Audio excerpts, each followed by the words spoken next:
نحمده ونصلي على رسوله الكريم اما بعد فاعوذ باللہ من الشیطان الرجیم بسم اللہ الرحمن الرحیم فلما عتوا عما نهوا عنه قلنا لهم كونوا قردة خاسئین صدق اللہ العظیم۔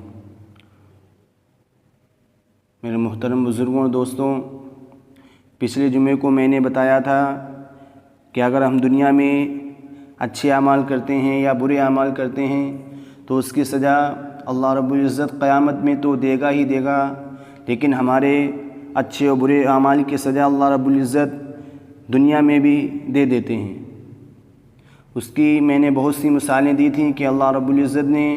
کیسے گناہوں کی وجہ سے، لوگوں کے گناہوں کی وجہ سے ان کو دنیا میں سزائیں دیں۔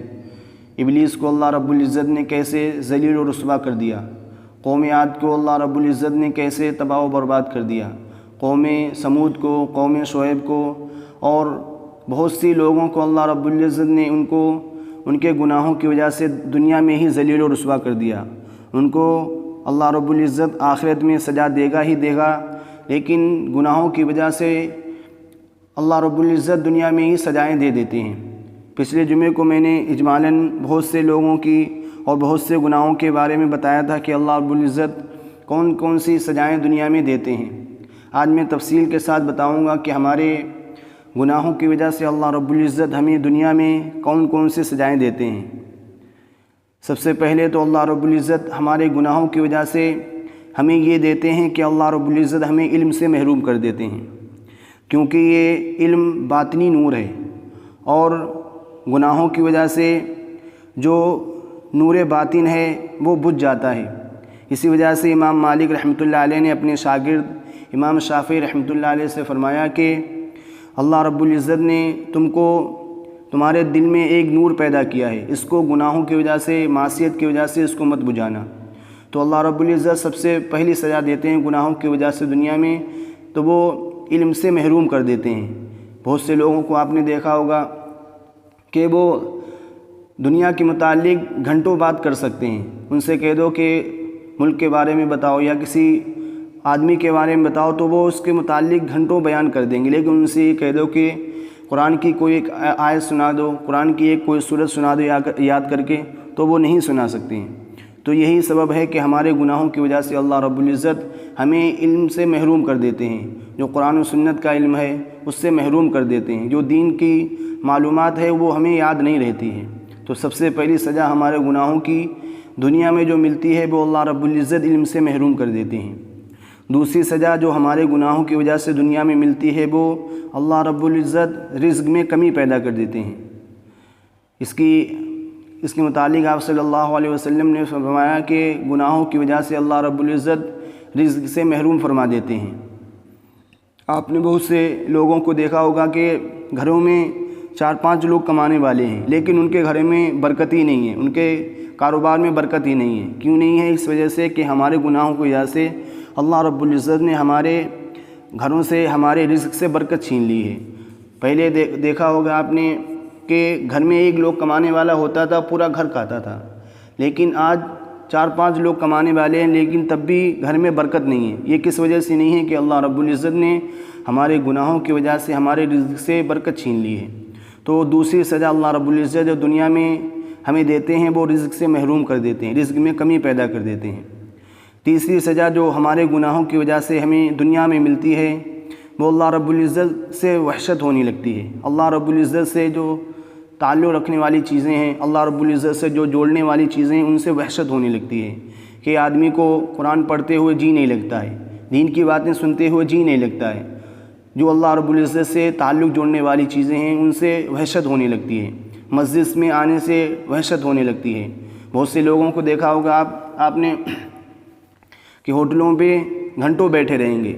بات چیت میں گھنٹوں وقت ضائع کر دیں گے، لیکن مسجد میں آتے ہوئے ان کو 2-3 منٹ لیٹ ہو گئے نماز میں تو ان کو یہ 5 منٹ نماز لیٹ ہو جائے تو ان کو ایسا لگنے لگتا ہے کہ کیا پہاڑ ٹوٹ گیا ہے۔ ان کو مسجد سے بھاگنے کا جی چاہتا ہے، نماز پڑھے بس الٹی سیدھی بس بھاگنے کا جی چاہتا ہے، ان کو مسجد میں بیٹھنے سے جی نہیں لگتا ہے۔ حالانکہ آپ صلی اللہ علیہ وسلم نے فرمایا کہ مسجد میں اگر کوئی بیٹھے گا، کوئی کچھ پڑھے گا بھی نہیں، قرآن پڑھے گا تو اس کا ثواب ملے گا، ذکر کرے گا اس کا ثواب ملے گا، لیکن اگر کوئی کچھ پڑھے گا بھی نہیں، خاموش بیٹھا رہے گا، تو آپ صلی اللہ علیہ وسلم نے فرمایا کہ ایک سانس کے بدلے میں 10 نیکیاں عطا فرمائیں گے اللہ تعالیٰ۔ تو مسجد میں خاموش بیٹھنا بھی ثواب ہے، لیکن بہت سے لوگوں کو دیکھا کہ وہ الٹی سیدھی نماز پڑھے تو ان کو بھاگنے کا جی چاہتا ہے، ایسا لگ رہا ہے کہ مسجد کاٹے لے رہی ہے۔ تو یہ ہمارے گناہوں کی وجہ سے کہ اللہ رب العزت سے جو تعلق جوڑنے والی چیزیں ہیں ان سے وحشت ہونے لگتی ہے۔ اور چوتھی سزا جو اللہ رب العزت ہمارے گناہوں کی وجہ سے دنیا میں عطا فرماتے ہیں وہ عوام الناس سے وحشت ہونے لگتی ہے، لوگوں سے وحشت ہونے لگے گی کہ اچھے لوگوں کے بعد بیٹھنے سے جی نہیں چاہے گا۔ ایک تو یہ خرابی ہوگی، دوسری یہ ہے کہ عام لوگوں سے وحشت ہونے لگے کہ ہم نے کوئی گناہ کیا، ڈر رہتا ہے کہ کوئی دیکھ نہ لے، کسی نے کوئی گناہ کیا تو اس کو ڈر رہتا ہے کہ فلاں آدمی دیکھ لے گا تو ہماری ذلت ہو جائے گی، رسوائی ہو جائے گی، تو عوام الناس سے وحشت ہونے لگتی ہے۔ جو چوتھی سزا جو اللہ رب العزت ہمارے گناہوں کی وجہ سے دنیا میں دیتے ہیں وہ عوام الناس سے، لوگوں سے وحشت ہونے لگتی ہے۔ اور پانچویں سزا جو اللہ رب العزت ہمارے گناہوں کی وجہ سے ہمیں دنیا میں دیتے ہیں وہ یہ ہے کہ کامیابی کے راستے اللہ رب العزت بند کر دیتے ہیں، کیونکہ تقویٰ سے، پرہیزگاری سے، اللہ رب العزت سے ڈرنے سے، نبی پاک صلی اللہ علیہ وسلم کی سنتوں پر عمل کرنے سے کامیابی کے راستے نکلتے ہیں۔ جیسے تقوی سے، پرہیزگاری سے کامیابی کے راستے نکلتے ہیں، ایسے ہی تقویٰ چھوڑنے سے، گناہوں میں اختیار کرنے سے، گناہ میں زندگی گزارنے سے اللہ رب العزت کامیابی کے راستے بند کر دیتے ہیں۔ تو پانچویں سزا جو اللہ رب العزت ہمارے گناہوں کی وجہ سے دنیا میں ہمیں دیتے ہیں وہ یہ ہے کہ اللہ رب العزت کامیابی کے راستے بند کر دیتے ہیں۔ اور چھٹی سزا جو اللہ رب العزت ہمارے گناہوں کی وجہ سے ہمیں دنیا میں دیتے ہیں وہ یہ ہے کہ دل میں ظلمت یعنی تاریکی محسوس ہونے لگتی ہے، کیونکہ آپ حدیث پاک میں آتا ہے کہ جب کوئی آدمی کوئی گناہ کرتا ہے تو اللہ رب العزت اس کے دل میں ایک سیاہ نقطہ لگا دیتے ہیں، اگر وہ اس سے توبہ کر لیتا ہے تو وہ نقطہ، وہ تاریکی گھٹ جاتی ہے، ختم ہو جاتی ہے، لیکن اگر کوئی گناہ کرتا رہتا ہے اس کا دل بالکل سیاہ ہو جاتا ہے، کالا ہو جاتا ہے، اس کے دل میں خیر کی بات، بھلائی کی بات نہیں رکتی ہے۔ حضرت عبداللہ بن عباس رضی اللہ تعالیٰ عنہ فرماتے ہیں کہ نیکی کرنے سے چہرے پر رونق، دل میں نور، رزق میں وسعت، بدن میں قوت، لوگوں کے دلوں میں محبت پیدا ہو جاتی ہے، اور برائی کرنے سے، بدی کرنے سے چہرے پر بے رونقی، قلب میں، دل میں ظلمت، بدن میں سستی، رزق میں تنگی، لوگوں کے دلوں میں بغض پیدا ہو جاتا ہے۔ تو چھٹی سزا جو اللہ رب العزت ہمیں ہمارے گناہوں کی وجہ سے دنیا میں دیتے ہیں وہ یہ ہے دل میں ظلمت یعنی تاریکی محسوس ہونے لگتی ہے۔ اور ساتویں سزا جو اللہ رب العزت ہمارے گناہوں کی وجہ سے ہمیں دنیا میں دیتے ہیں وہ یہ دل اور بدن کمزور ہو جاتا ہے، دل اور بدن کمزور ہو جاتا ہے۔ دل کی کمزوری تو ظاہر ہے کہ اچھے کام کرنے میں ہمت نہیں ہوتی ہے، کوئی اچھا کام کرتے ہوئے، نماز پڑھتے ہوئے، قرآن کی تلاوت کرتے ہوئے یا کوئی اچھا کام کرتے ہوئے دل اکتاتا ہے، دل نہیں لگتا ہے، تو یہ دل کی کمزوری ہوگی۔ اور بدن کی کمزوری تو ظاہر ہے کہ جب دل کمزور ہوتا ہے تو بدن بھی کمزور ہوتا ہے، اور جب دل مضبوط ہوتا ہے، دل میں قوت پیدا ہوتی ہے تو اللہ رب العزت بدن میں بھی قوت پیدا کر دیتا ہے، کیونکہ بدن یہ دل کے تابع ہے۔ جب دل مضبوط ہوگا تو بدن بھی مضبوط ہوگا، اور جب دل کمزور ہوگا تو بدن آٹومیٹک کمزور ہو جائے گا۔ تو ساتویں سزا جو اللہ رب العزت دنیا میں دیتے ہیں وہ یہ ہے کہ اللہ رب العزت دل اور بدن کو کمزور کر دیتے ہیں۔ آٹھویں سزا جو اللہ رب العزت ہمارے گناہوں کی وجہ سے ہمیں دنیا میں دیتے ہیں وہ یہ ہے کہ اللہ رب العزت طاعت سے محروم کر دیتے ہیں۔ آج ایک طاعت چھوٹی یعنی ایک کوئی نیک کام چھوٹ گیا، کل دوسرا کوئی نیک کام چھوٹ گیا، پرسوں تیسرا کوئی نیک کام چھوٹ گیا، یہاں تک کہ جو نیکی کے کام تھے وہ دھیرے دھیرے ہمارے جو کرتے تھے وہ دھیرے دھیرے چھوٹ جائیں گے۔ تو جب گناہ کرتے رہیں گے تو اللہ رب العزت ہمارے گناہوں کی وجہ سے جو ہم نیکی کے کام کر رہے ہیں، نماز پڑھ رہے ہیں یا کوئی دوسرا کام کر رہے ہیں، تو گناہوں کی وجہ سے جو نیکی کے کام رہیں گے وہ دھیرے دھیرے چھوٹ جائیں گے۔ آج ایک نماز چھوڑے تو کل دوسری بھی چھوٹنے کا جی چاہے گا، کل پرسوں تیسری بھی، یہاں تک کہ تمام نمازوں سے، تمام خیر کے کاموں سے محروم ہوتے جائیں گے۔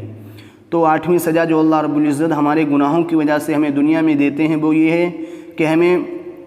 طاعت سے، نیکی کے کام سے، عبادت سے محروم کر دیتے ہیں۔